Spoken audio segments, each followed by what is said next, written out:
ஒரு மன்னன், அவனுக்கு ஒரு மகன் இளவரசன்.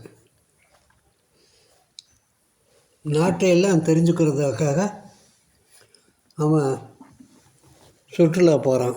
ஒரு ஊராக கிராமமாக போகிறான். அப்போது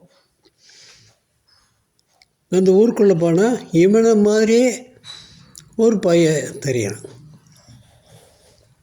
அப்போ புரிஞ்சுக்கிறான், இவங்க அப்பா அந்த ஊருக்கு வந்திருக்கிறாரு. அப்புறம் அந்த பையன்கிட்ட கேட்பான், எங்கள் அப்பா மன்னர் உங்கள் ஊருக்கு வந்திருக்கிறாரா? ஆமாங்க ஐயா, சொல்லுவாங்க, 20 வருஷத்துக்கு முன்னாடி வந்ததாக சொல்லுவாங்க. இந்த இளவரசன் அடுத்த ஊருக்கு போகிறான். அங்கே பார்த்தாலும் இவனை மாதிரியே ஒரு பையன். அதை விசாரித்தா அவனும் அதே மாதிரி சொல்கிறான். இது மாதிரி 4-5 கிராமத்துக்குள்ளே பார்க்குறான். எல்லோரும் இதே பதிலை சொல்கிறாங்க, இவனை மாதிரியே இருக்கிறாங்க. ஒரு கிராமத்துக்குள்ளே போகிறான். அவனுக்கு தெளிவாக தெரியும், இங்கே யாராவது ஒருத்தர் இருப்பார்.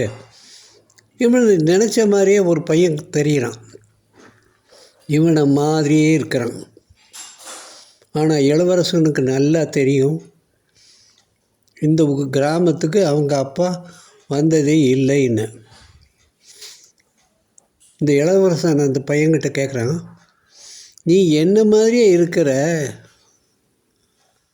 ஆனால் எங்கள் அப்பா மன்னன் இந்த ஊருக்கு வந்ததே இல்லையே, அது எப்படின்னு. அது எனக்கு தெரியாதுங்க இளவரசே, எனக்கு அதை பற்றி சுத்தமாக தெரியாது. ஆனால் எங்கள் அப்பா உங்கள் புதராலயத்தில் கொஞ்ச நாள் வேலை செஞ்சுக்கிட்டு இருக்கிறது மட்டும் எனக்கு தெரியும் அப்படின்னு சொல்கிறான்.